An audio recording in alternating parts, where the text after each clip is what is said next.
Ngiyanibingelela ke ma-Afrika mahle.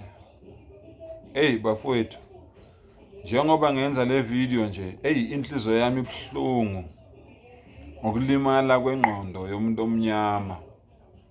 Ibuhlungu inhliziyo yami ngobutha nenzondo nomona nokuyitshela nokuzazisa nokungabi nanembeza nomhawu.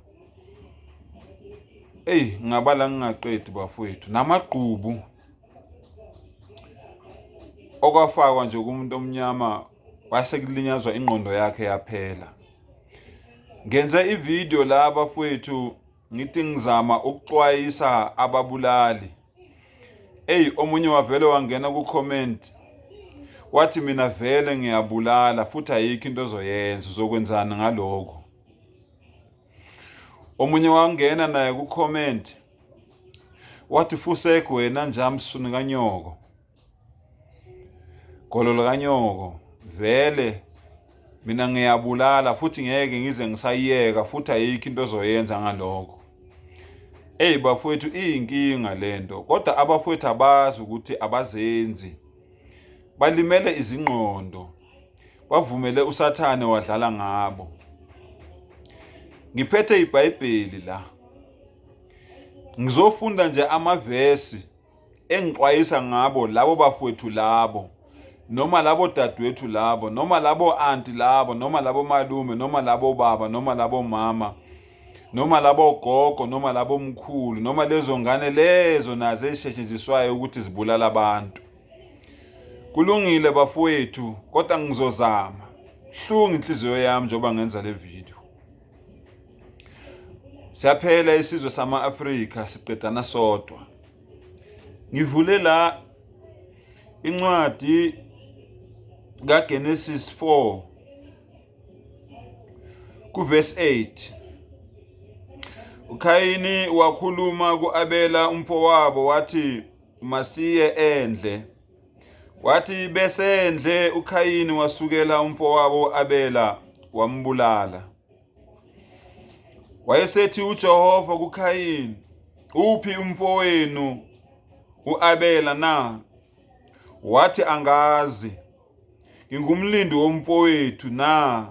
Angithi yezwa bonke labantu laba abadelelayo mangabe bekhuzwa abazenzi, bangene isihlava sokufuza umkhulu wabo uKhayini owadelela waze wadelela umdali wakhe. Nabo-ke abazenzi, kodwa ngithi bafowethu, usengaphenduka, usengashintsha, akukapheli ngawe. It's not over until God says it's over, says ubaba uLinda Sibiya, uMr Magic. Wambuza uNkulunkulu uKhayini 10 khona wathi, wenzeni na? Izwi legazi lomfowenu liyakhala kimi lisenhlabathini. Usuqalekisiwe emhlabathini ovulile umlomo wawo, ukwamukela igazi lomfowenu esandleni sakho. Uma ulima umhlabathi awusayi kukunika sithelo sawo.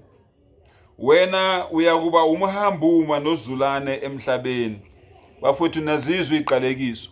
Nina enibulala abantu umhlabathi, ngokuvula nje igazi lomhlabathi kungene igazi laloyo muntu loyo osumbulele, usuqalekisiwe wena. Isiqalekiso sakho sithini? Uyokuba uzulane, uyokuba umhambuma.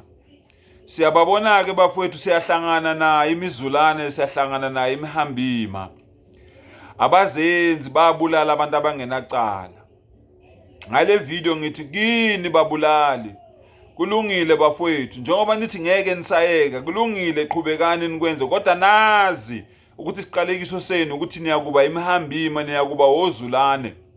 Njengoba sihlale sibabona nje behlele e-station zezitimela, uthi uyadlula umuntu athi ngakutshela mina ngathi ungezi mangiphathi kwabantu.